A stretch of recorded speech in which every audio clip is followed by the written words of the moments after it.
आज हम लोग एग्ज़ाम में पूछे जाने वाले सबसे इम्पॉर्टेंट और कंफ्यूजिंग वर्ड मीनिंग के बारे में डिस्कस करेंगे। जो मोस्ट इम्पॉर्टेंट वर्ड मीनिंग है मैं उसे ही ले रहा हूँ, होने को तो बहुत सारे वर्ड मीनिंग हैं। फर्स्ट वर्ड मीनिंग है apiary, APIARY, apiary. Parts of speech इसका नॉन है, इसका अर्थ होता है मधुमक्खी पालन। मैं सेशन स्टार्ट करने से पहले आपको बता देना चाहता हूँ, कहीं पे यदि मुझे पार्ट्स ऑफ स्पीच नॉन लिखना हो तो मैं शॉर्ट में सिर्फ एन लिखूँगा। कहीं पे मुझे एडजेक्टिव लिखना हो कि ये वर्ड कौन से पार्ट्स ऑफ स्पीच में है तो मैं सिर्फ ADJ लिखूँगा। और कहीं पे एडवर्ब लिखना हो तो मैं सिर्फ AD भी लिखूँगा।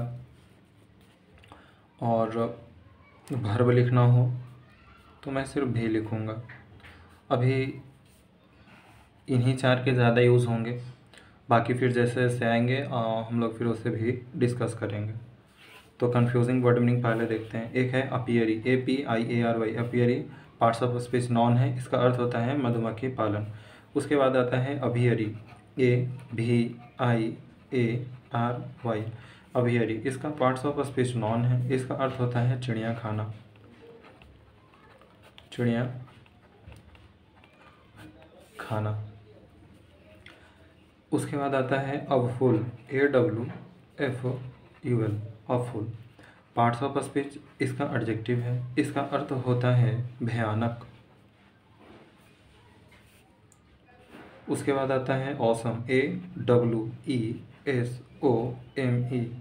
ऑसम, पार्ट्स ऑफ स्पीच इसका एडजेक्टिव है, इसका अर्थ होता है भयानक। दोनों के ही अर्थ भयानक होते हैं, ऑफुल का भी अर्थ होता है भयानक और ऑसम का भी अर्थ होता है भयानक। एक होता है autumn, parts of speech noun है, इसका अर्थ होता है पतझड़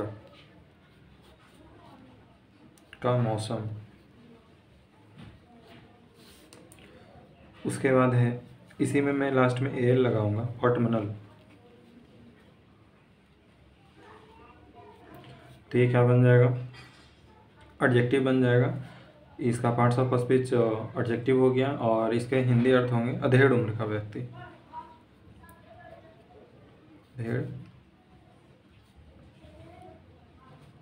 उम्र का व्यक्ति।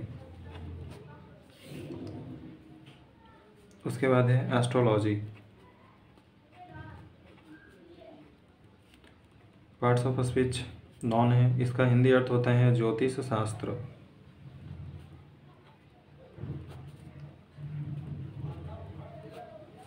उसके बाद है एस्ट्रोनॉमी,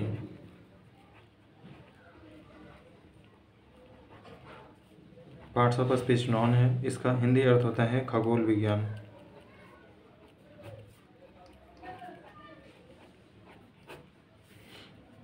उसके बाद है एक्यूमेन,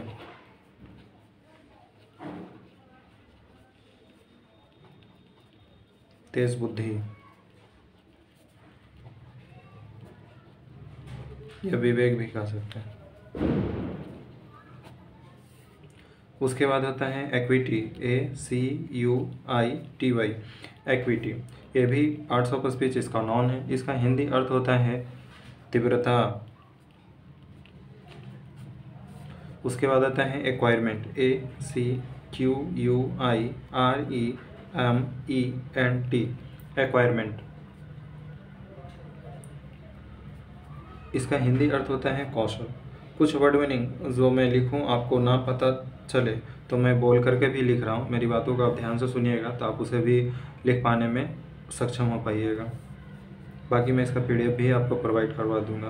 एक्वेशन, ACQUISITION,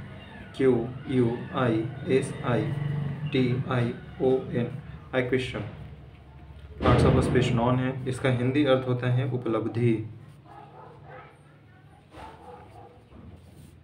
उसके बाद है कुमुलेटिव, CUMULATIVE,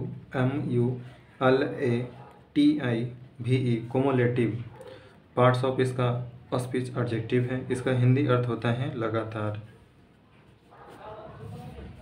उसके बाद है एक्यूमुलेटिव, ACCUMULATIVE,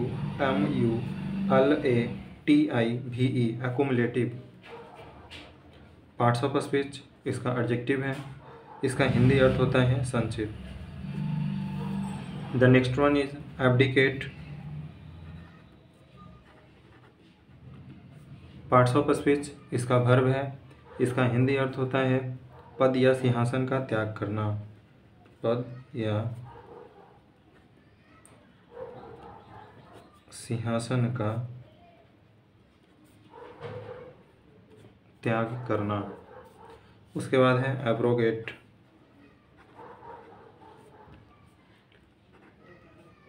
इसका हिंदी अर्थ होता है, पार्ट्स ऑफ स्पीच वर्ब है, इसका हिंदी अर्थ होता है रद्द करना। मैं आपको जितने भी यहाँ पे आपको वर्ड मीनिंग बता रहा हूँ, ये सारे के सारे वर्ड मीनिंग प्रीवियस हैं, किसी एग्ज़ाम में पूछे जा चुके हैं, और उससे रिलेटेड भी मैं एक दो वर्ड करवा रहा हूँ, ताकि आपको जितने भी कंफ्यूजिंग वर्ड है, इससे आपको एक भी क्वेश्चन जो है वो नियर फ्यूचर में छूटेंगे नहीं। उसके बाद आता है arrogate. Parts of speech verb है, इसका हिंदी अर्थ होता है झूठा दावा करना।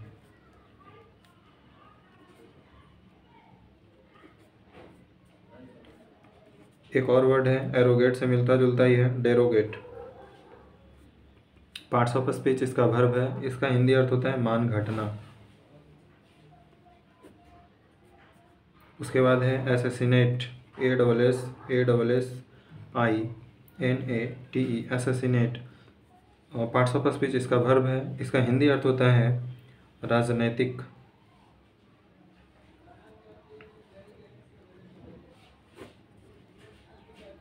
कारणों से की गई हत्या। उसके बाद होता है किल।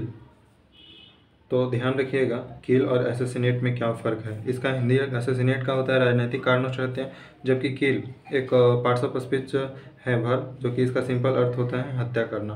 तो दोनों में आप कंफ्यूज मत होइएगा, हिंदी अर्थ सेम है, पार्ट्स ऑफ स्पीच भी सेम है, बट दोनों वर्ड्स का यूज़ अलग अलग जगहों पे किया जाता है। फाइनली लास्ट में दो वर्ड हम लोग और सीखेंगे। एक है आपका एडजर, ADJURE, एडजर। ये एक वर्ब है, इसका हिंदी अर्थ होता है अनुरोध करना, दैट मीन्स विनती करना। एक और है observe. Parts of speech verb है, इसका हिंदी अर्थ होता है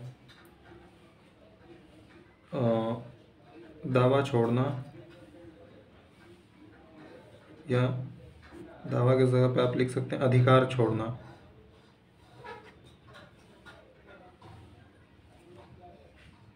मतलब अपने पोजीशन से मुक्त होना, अपने अधिकार से मुक्त होना। तो ये सब इम्पॉर्टेंट वर्ड थे जो आपके एग्ज़ाम में पूछे गए हैं, उन्हीं सब वर्ड को मैं लिया हूँ।